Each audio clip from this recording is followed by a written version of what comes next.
In this video, we're going to be going over the key features of linear functions. And so we'll be going over slope and our intercepts, our x-intercept and our y-intercept. Okay, so slope, another meaning for slope could be rate of change.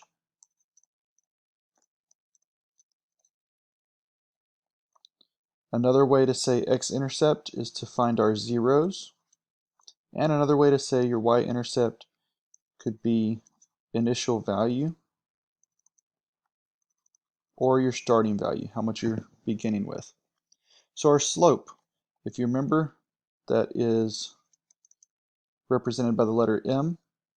And when we're given a graph, we usually just find the rise and divide it by the run. So we have our rise over run.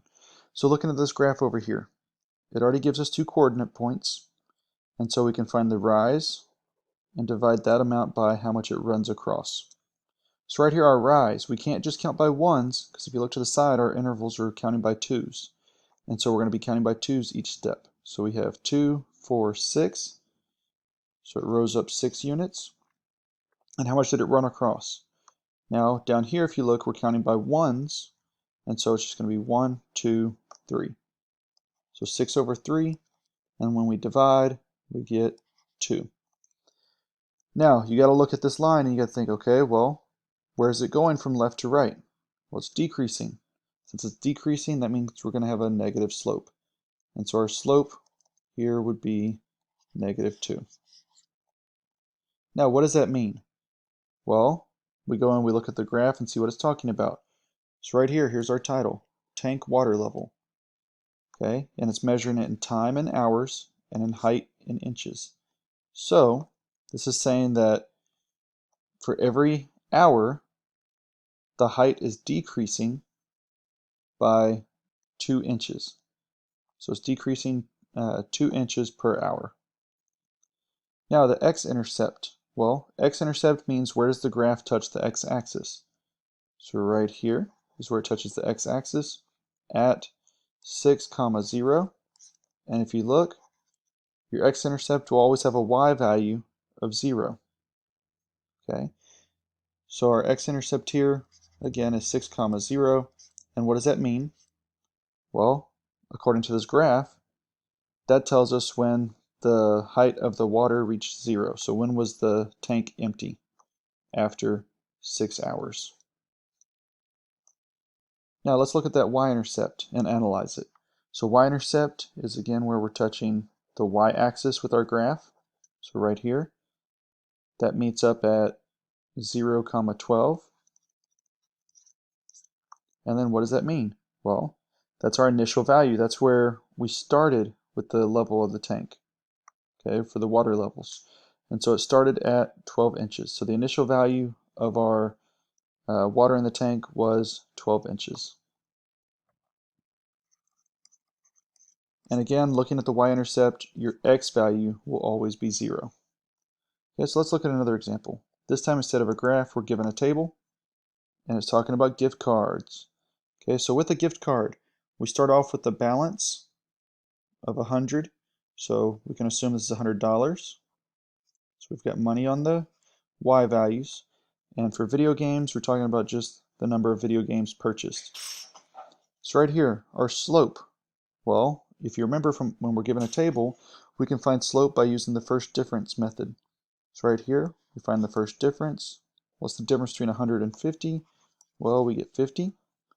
So our change in y is 50. Well, how much is our change in x? So let's see, from 0 to 5, we get 5. And then we check our arrows. Where is it increasing? Well, 0 to 5, the 5 is larger, so our arrow goes down.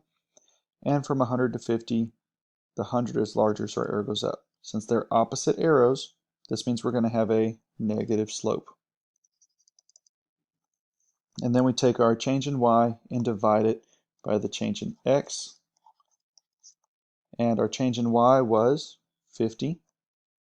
So we get 50 over, and then our change in x was 5. So 50 over 5. When we simplify this, we get -10. Now, what does that mean? Well, let's look. That means that each video game is going to be worth $10. So you're having to pay $10 per video game. Now, x-intercept. Well, if we remember the previous problem, we said that when y equals 0, that's our x-intercept. So we look at this table. Does it tell us when y equals 0? It does, right there. So our x-intercept is 10, 0. And what does that mean? Well, let's look. After 10 video games are bought, we have a balance of nothing. So it tells us that we run out of money after buying 10 video games. The y-intercept here, again, back to the previous problem on the graph, it showed us that the y-intercept is always when x equals 0. And in this table, it does show us when x equals 0 right here. Okay, so that's at 0, 100. And what does that mean? Well, if you look, that's where we started with our balance on the gift card at $100. Alright guys, your code word today is going to be intercepts for this video. Okay, so that's your code word. Make sure to write it down. Make sure to post it to get credit for watching this video. So a quick recap. If we're trying to find our key features, our x-intercept is whenever our coordinate is going to have y equal to 0, or on a graph, whenever our graph crosses the x-axis. It's right here. Our y-intercept is always going to be whenever x equals 0, and we find, or on a graph, we find out when our line crosses the y-axis. And then you can always find what that y value is for your y-intercept and plug it in. So in this case, we have -1, 2, 3, 4. So here's a -4. And for this x-intercept here, we have +1, 2 for x, 0.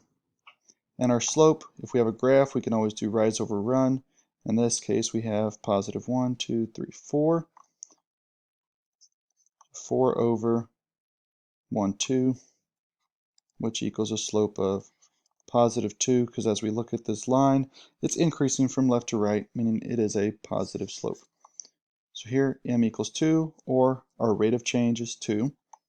Our y-intercept, or our initial value, is 0, -4, and our x-intercept, or our 0, is 2, 0.